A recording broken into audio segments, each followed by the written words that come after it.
you go. Pretty into the bourbon prawn dish and a little into the Cajun cuisine. It is a style of cooking named for the French-speaking Acadian or Cajun immigrants deported by the British from Arcadia in Canada to the Arcadia region of Louisiana in the U.S., of course, more from New Orleans area. And they are basically a three-pot affair, one pot dedicated to the main dish, one dedicated to steamed rice, and the other to special vegetable dish. So there you go, a little bit of Cajun cuisine. And I think over the weekend I did get to see Chef Anthony because I ordered some tacos over a festival. So there you go. Cajun cooking for you on GMSL. A lot more interesting stories to share with you. Particularly the first one that's coming our way is with regards to the International Coastal Cleanup Day. That happened a couple of weeks ago, and it is a very special project because, let's face it, sometimes we tend to not give enough focus on what we leave behind when we go to the beaches, and we always think that the tide is going to take it somewhere, but you know, especially for non-biodegradable products, it will always be there, and they damage our ocean system. Fish gets to eat them, and a lot more. So here's a very interesting story that happened at Indian Coast in participation Indian Coast Guard and students from various schools. Check this out. Yes, environment conscious locals along with Indian Coast Guard actively participated in the drive clean up beaches in southern and western state on International Coastal Cleanup Day. Students from various schools and colleges of western Mumbai city and Indian Coast Guard officials were seen picking garbage from the beach, contributing in ocean conservancy.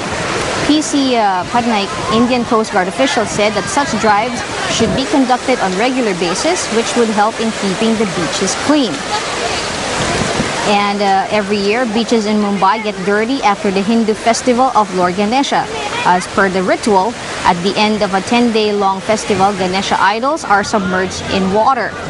This usually leaves huge chunks of debris. सभी school से, सभी institution से, सभी जगह से लोगों को बुला के बीच को ये बीच हमेशा साफ करना चाहिए. And institutions to clean up the beach. However, instead of dedicating one day to clean up the beach, we must always keep our beaches clean. That is what he said. And the festival for Lord Ganesha usually leaves huge chunk of debris from the idols on the coastline. And here's Director General of Indian Chief Coast Guard. There's a lot to be cleaned. So maybe, you know, more awareness has to be there that our festivals, we need to celebrate in such a way that we don't spoil the environment. I'm sure it will focus on the need to address the pollution which is prevalent in many areas in Visakhapatnam, and I am sure that this will lead to a more focused attention on pollution within the city. It was added that though a lot of artisans have now started to make idols using eco-friendly materials which do not impact the marine life after being submerged in the sea. It was added that plastic bags lie strewn on beaches, city alleys, clogging drainage pipes, harming fish. Waste such plastic bags and trash have adverse impacts on marine life. So there you go.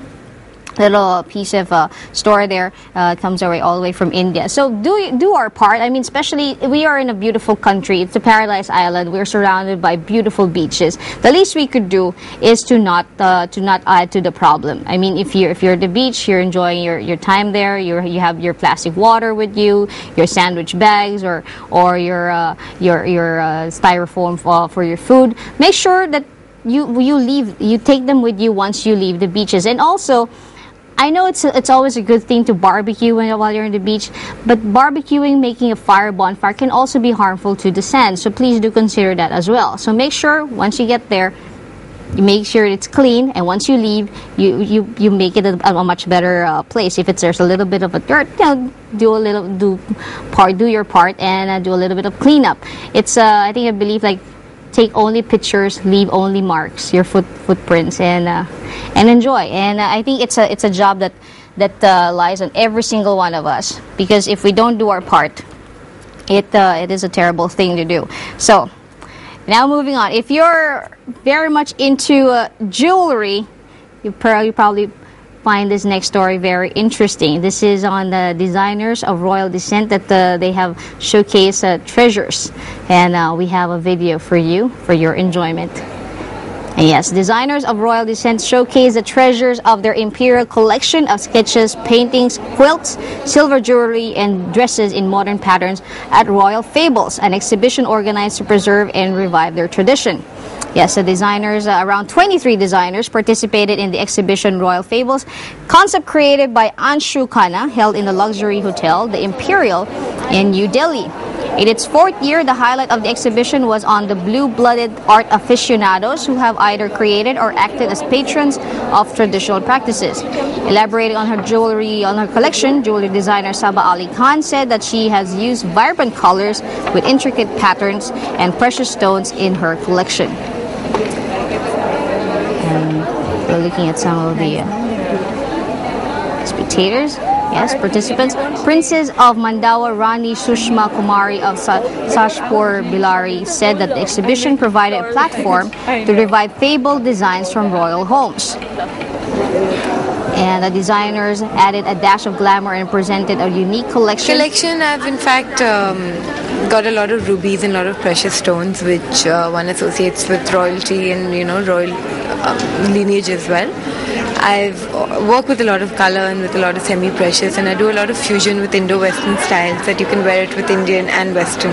I think it's a wonderful concept, and it started on a small note, but larger and larger numbers are sort of getting incorporated, and probably it gives us a good platform instead of showcasing anywhere else. If you are on a common platform where everybody is of the same background, you get to see many more things, many more creative urges come out, and you feel comfortable amongst each other because we are all somehow related, known. So it's a very common kind of platform. Well, yeah, you just heard the first lady was jewelry designer Saba Ali Khan, followed by I'm Rani extraordinarily Sushma Kumar. impressed by the variety and the quality of the goods which are represented here. They are really trying to keep up the traditions of the erstwhile royal families. And that was lawmaker and senior leader of India's ruling Congress Party, Karan Singh, with his comments.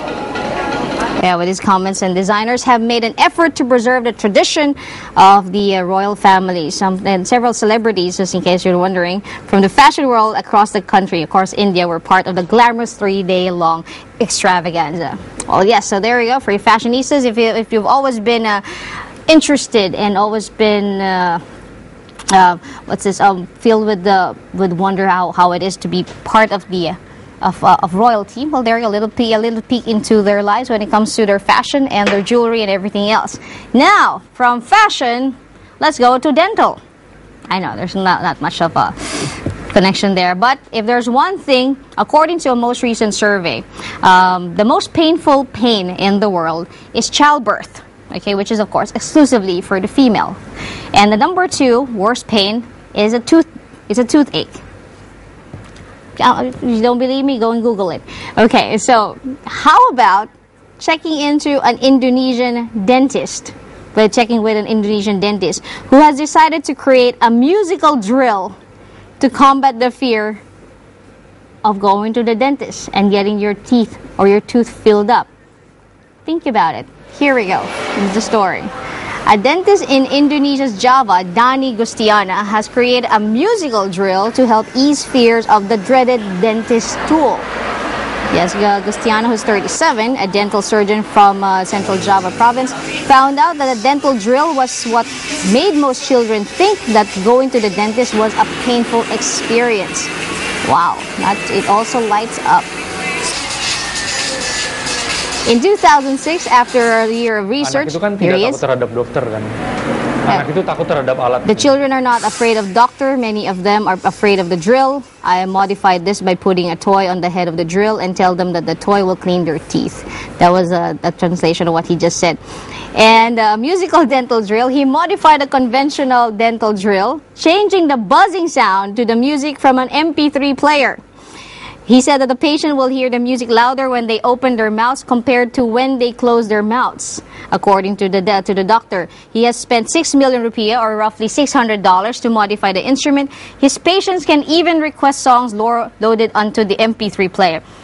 I just went to the dentist, okay, and there's no way that you cannot hear the drill, okay, but kids watching, it is not that painful. Actually, it is not, especially if your doctor is very nice. And I actually, while the procedure, I was watching Horton Hears a Who. Yes, and I could hear Horton Hears a Who. Okay, Gasana also has various figurines made from silicone which can be placed on the drill head. He treats more than 15 patients a day, many of whom are children. So there you go. Very interesting innovation when it comes to the dental industry. And we're about to take a very short break, but kids, just once again, brush your teeth at least 3 times a day.